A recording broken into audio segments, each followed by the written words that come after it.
Just going on Instagram and watching people do calisthenics on your feed is like the biggest lie in the sport of calisthenics, because essentially all that you see is just highlights.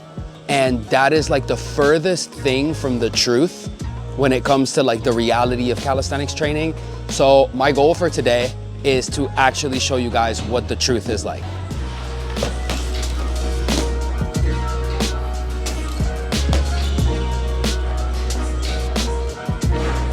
Cherry berry might be the best flavor yet.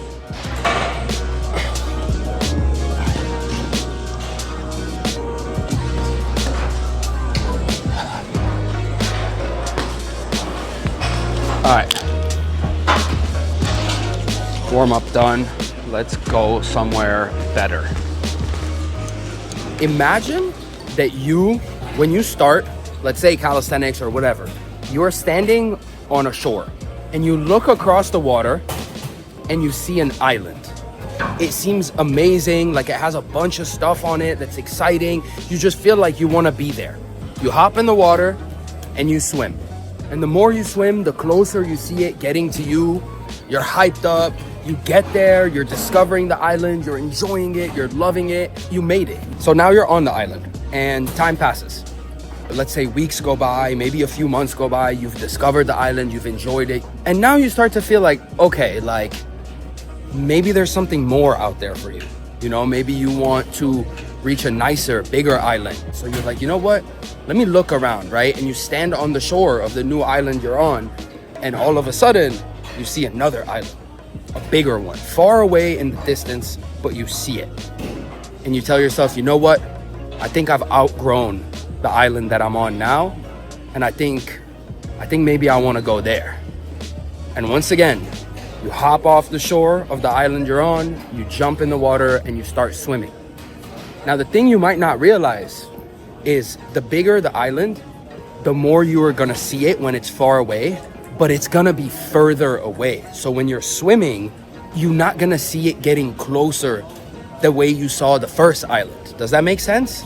And then you start to realize like, oh, like it's really easy to leave the island you're on because you see the next one and you're excited. And then it's really easy to like arrive to an island. The part you don't fully realize is when you set out to go to a big island that's far away, you're gonna have to swim for a long time. There's gonna be a long period where you're just swimming. And the island you're trying to get to doesn't seem like it's getting closer. And the island you left, you can't even see it anymore. And it's not even an option for you to go there anymore because you outgrew it. So you're in the middle and you're swimming. That's it. All you have is the swim. And you start to question yourself. You start to question if you made the right choice, if the island you're trying to go to is actually what you want. You start to forget why you actually left, the feelings you had when you left. All of that happens in the middle part, the swim. And that's the part that no one shows you. That's the part that no one documents. But that is literally the part that gets you there. The bigger the goal, the further the distance, the longer the swim, the longer the time you have to spend in the middle swimming. And that's where a lot of people drown. And the best way not to drown, you have to enjoy swimming. Because if all you care about is just the island you're trying to get to, at some point in the middle, you're gonna lose sight of why you left. You're gonna lose sight of like why you're doing any of it. And the only thing that's gonna keep you going is faith and actually enjoying swimming. So think about that one.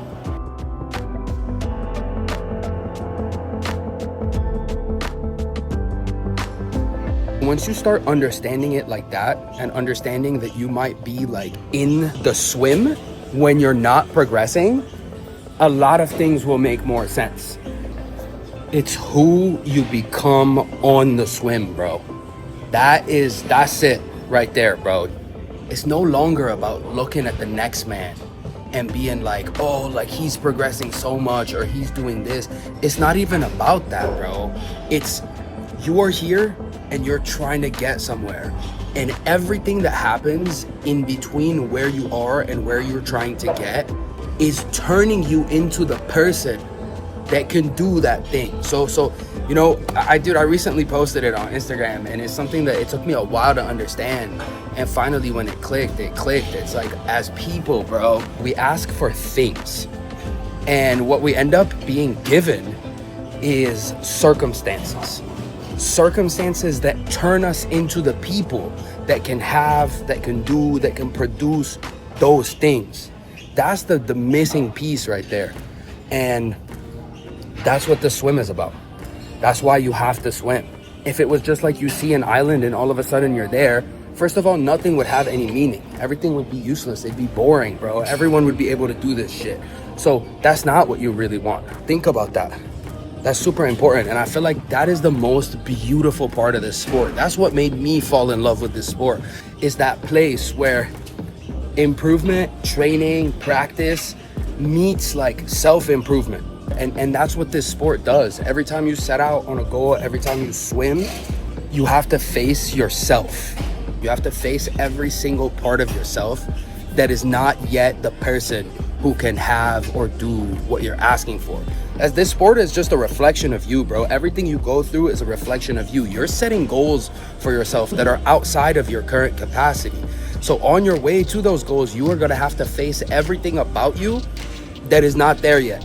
That's what the fucking swim is about. That's what the plateaus are about. And this sport is full of them, bro. If I look back into my journey, you will notice that like it was like burst of progress, plateau, burst of progress, plateau. And essentially what that is like you get to the island, you outgrow the island, you leave, and you have to swim to get to the next one, bro. And no one fucking posts about those things, but that is, most of the journey is spent swimming, bro. Like you spend some time on the island, you enjoy it, you bask in it, make some videos, maybe post them, but eventually you're gonna outgrow the island or you're gonna stagnate. And I don't think that you're in this because you're here to stagnate. You know what I mean? So have some fucking perspective, bro. Now, what does that look like in the context of actual training? What I've been realizing recently, especially on this journey to like become elite, is like seeing the like getting to the island, being on the island, exploring it. That up part, that's usually when you start learning how to use the strength that you've already built to do all these things that you want to do. So that happened to me all of 2024 to 2025. I had built a lot of strength, and I learned how to use it to do all these skills by, you know, when I traveled, I met people, they taught me the techniques, they taught me a few tips and tricks in here and there, and I like was able to tap in to my strength, right? But then at a certain point, you've tapped out all of your strength and you need to build new strength. That's when you outgrow the island and you decide, okay, like I'm gonna set on this quest to unlock these skills I can't do, to do all these variations that I've never done before. You've outgrown your island, bro. And that's what's happening in training. So I want you guys to start thinking about training this way, okay? Thanks for tagging along for training, and I will see you next time.